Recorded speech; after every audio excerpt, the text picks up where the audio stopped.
نحمده ونصلي على رسوله الكريم أما بعد فأعوذ بالله من الشيطان الرجيم يا بني إنها إن تك مثقال حبة من خردل فتكن في صخرة أو في السماوات أو في الأرض يأتي به الله إن الله لطيف خبير.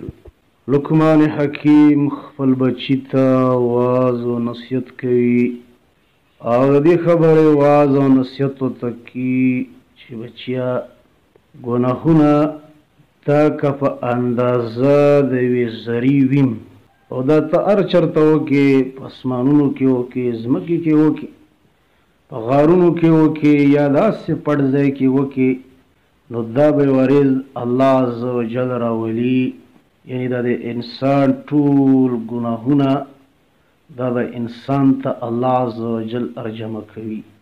نو ځکه لقمان حکیم خپل بچي ته واس کوي د دې خبرې چې ګناهونه که دا وړوکی وي او که غټ وي، خو چې نوم یې د ګناه وي نو د هغې نه ځان ساته.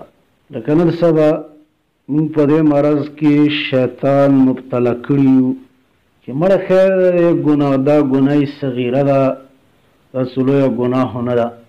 نه، دې ته سوچ وکړه چې که الله عز وجل مو په دې ګناه صغیرې باندې راونیولو نو آیا مونږ به د دې ګناه صغیرې چې کوم عذاب دی مونږ برداشت کولی شو که نه؟ په ګناه صغیرې باندې که 2 منټه د اور عذاب شي نو آیا یو کس 2 منټه 3 منټه 4 منټه یو ورځ لاس په اور کې کیښللی شي او که نه؟ نو د دې وجې نه که وړه ګناه وي که لویه ګناه وي د هغې نه ځان ساتل او ډوډه کېدل نه دي پکار چې سړی ګناهونه کي په بهادرۍ سره. لکه په دې آیات کریمه کې دفعه د یو وهم وشوله چې که څوک خیال وکړي چې که مونږ ګناهونه یعنې شرک کوو یا د مور او د پلار ناشکري کوو یا د هغوی د اطاعت د وجې نه شرک کوو او دا ټول ګناهونه مونږ پټ وکړو، د هغې به چاته علم وي؟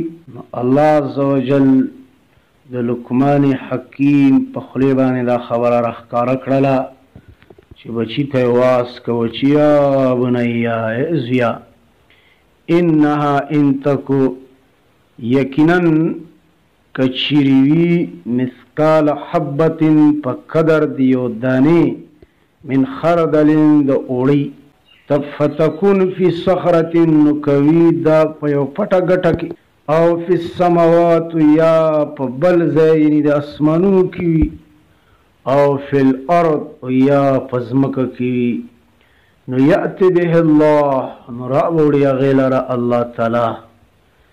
یعنی چې انسان یو ګناه کړي دا یې په یوه غار کې کړي وي یا یې په اسمانونو کې کړي وي یا یې په ځمکه کې کړي وي، حاصل دا دی چې یعنی ګناه یې کړې ده خو یا به یې په ځمکه کړي وي یا به یې په اسمان کړي وي یا به یې پټه کړي وي یا به یې ښکاره کړي وي یا به یې وړه کړي وي یا به یې لویه کړي وي، خو چې څه قسمه ګناه یې کړې ده و الله ورته بخښنه ونه کړه نو یأتی به الله نو راولي هغې لره الله تعالی په ورځ د قیامت.